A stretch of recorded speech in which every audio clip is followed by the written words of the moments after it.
तो दोस्तों, आज की इस वीडियो में हम लोग बात करेंगे MHD9 की मोस्ट इंपॉर्टेंट क्वेश्चंस जो कि जून 2026 एग्जाम के लिए इंपॉर्टेंट हो सकते हैं। लेकिन ये जून तो है नहीं, जुलाई है, ठीक है। लेकिन सेशन जून ही चल रहा है, इसलिए मैंने यहाँ पे जून 2026 लिख के रखा है। हालांकि एग्जाम आप लोगों का 17 जुलाई को हो रहा है, ठीक है। तो ये क्वेश्चंस टोटली प्रिडिक्टेड है, ठीक है। तो बहुत सारे बच्चों ने मुझे कमेंट किया था कि सर आप MHD9 के कुछ इंपॉर्टेंट क्वेश्चन बताइए जो कि आने वाले एग्जाम के लिए इंपॉर्टेंट हो सकते हैं। तो इसमें से मैं कुछ क्वेश्चन लेकर आया हूँ, जिसमें से पहला क्वेश्चन है भारतीय परंपरा में आख्यान के स्वरूप का विवेचन कीजिए। मोस्ट इंपॉर्टेंट क्वेश्चन है जो कि आप लोगों के एग्जाम में देखने को मिल सकता है। लेकिन फिर भी मैं एक बात आप लोगों को बोलना चाहता हूँ, यहाँ पर टोटली मैंने लिख दिया है कि ये टोटली प्रिडिक्टेड है, ठीक है। साफ तौर पे लिखा हुआ है। आप लोग भी बहुत सारे बच्चे कमेंट करते हैं कि सर क्या आपके दिए हुए क्वेश्चन सारे के सारे कॉमन आते हैं, या कोई आके कहता है कि अ, बहुत सारे मतलब तरह तरह के कमेंट मिलते हैं कि सर आपका दिया हुआ क्वेश्चन बहुत कॉमन मिला था। कोई कहता है कि एक भी कॉमन नहीं आया था। मैं मतलब क्या ही बताऊं आप लोगों को। किसी के same paper, same university, same exam, question pattern paper, लेकिन किसी के लिए सारे क्वेश्चन इंपॉर्टेंट मतलब पड़ जाते हैं, किसी के लिए एक भी नहीं पड़ता है। ये टेंशन वाली बात हो जाती है। तो देखिए, पहला नंबर क्वेश्चन है, भारतीय परंपरा में आख्यान के स्वरूप का विवेचन कीजिए। दूसरा नंबर जो क्वेश्चन है, आधुनिक विधा के रूप में कहानी के स्वरूप एवं वैशिष्ट्य को रेखांकित कीजिए, ठीक है। तीसरा नंबर प्रश्न है, कहानी के अर्थ और स्वरूप पर प्रकाश डालिए। तीसरा नंबर क्वेश्चन ये रहा। हाँ, लेकिन एक बात मैं आप लोगों को और बताना चाहता हूँ, इस वीडियो के डिस्क्रिप्शन में आप लोगों को MHD9 का पूरा प्लेलिस्ट का लिंक मिलेगा, ठीक है। अगर आप लोग MHD9 की तैयारी एक दिन में अच्छे से करना चाहते हैं तो जाकर आप लोग प्लेलिस्ट को एक बार फॉलो जरूर करिए। बहुत सारी चीज़ें वहाँ पे मिल जाएंगी। आज अगर दिन भर भी आप लोग अगर पढ़ लेते हैं तो कल आराम से लिख पाएंगे, ठीक है। चौथा नंबर है, चरित्र प्रधान कहानियों के स्वरूप एवं विशेषताओं को उद्घाटित कीजिए। पांचवा नंबर है, आधुनिक कहानी की प्रमुख प्रवृत्तियों पर प्रकाश डालिए।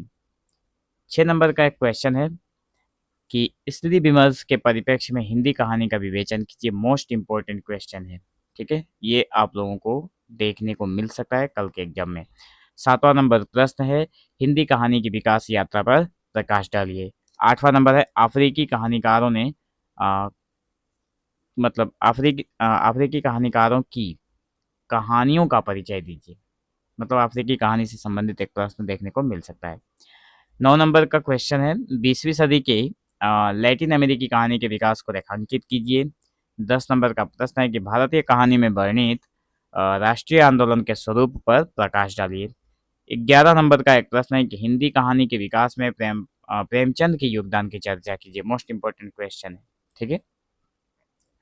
उसके बाद समकालीन हिंदी कहानी की प्रवृत्तियों का उल्लेख कीजिए। 12 नंबर का यहाँ पे मैंने क्वेश्चन एक रखा है।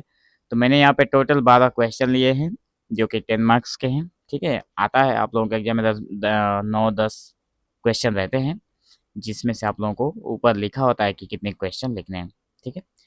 बहुत सारे बच्चे एग्जाम में बहुत तरह की गलती करते हैं। अगर आप लोगों को वो सारी गलती अपने एग्जाम में नहीं करने हैं तो आप लोग कमेंट सेक्शन में बताना।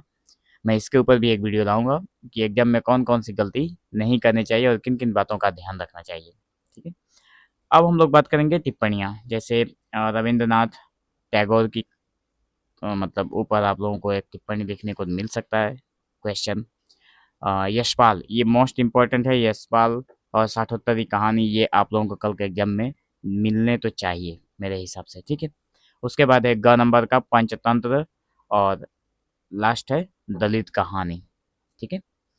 तो ये रहा पूरा MHD9 का इम्पोर्टेंट क्वेश्चन का लिस्ट। अगर आप लोगों को ये PDF भी अगर चाहिए, ठीक है, तो आप लोग टेलीग्राम चैनल डिस्क्रिप्शन में लिंक मिलेगा, ठीक। MHD9 का जो प्ले लिस्ट का लिंक होगा उसके नीचे ही मिलेगा। तो आप लोग वहाँ से टेलीग्राम को ज्वाइन कर सकते हैं। पिछले कुछ दिनों में टेलीग्राम बंद था, इसलिए वो PDF अपलोड किया हुआ था, लेकिन बहुत सारे बच्चे डाउनलोड नहीं कर पा रहे थे। इसलिए मैं इस वीडियो के माध्यम से सभी को बताना चाहता हूँ कि दोबारा टेलीग्राम ओपन है। अगर आप लोग चाहें तो इस PDF को भी डाउनलोड कर सकते हैं हमारे टेलीग्राम लिंक से जाकर, ठीक है। तो बहुत सारा इन्फॉर्मेशन आप लोगों को देना था जो मैंने अब तक आप लोगों को दे दिया है, और ये वही क्वेश्चन है जो प्रीवियस ईयर क्वेश्चन आए हुए हैं, ठीक है।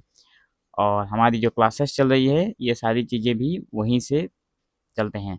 और हाँ, अगर कोई पीडीएफ खरीदना चाहता है, जैसे कि MHD9 का लास्ट 7 एग्जाम का सजेशन का अगर पीडीएफ किसी को चाहिए, तो उसके लिए आप लोग डिस्क्रिप्शन में दिए गए नंबर पर व्हाट्सअप करके आप लोग पीडीएफ भी ले सकते हैं।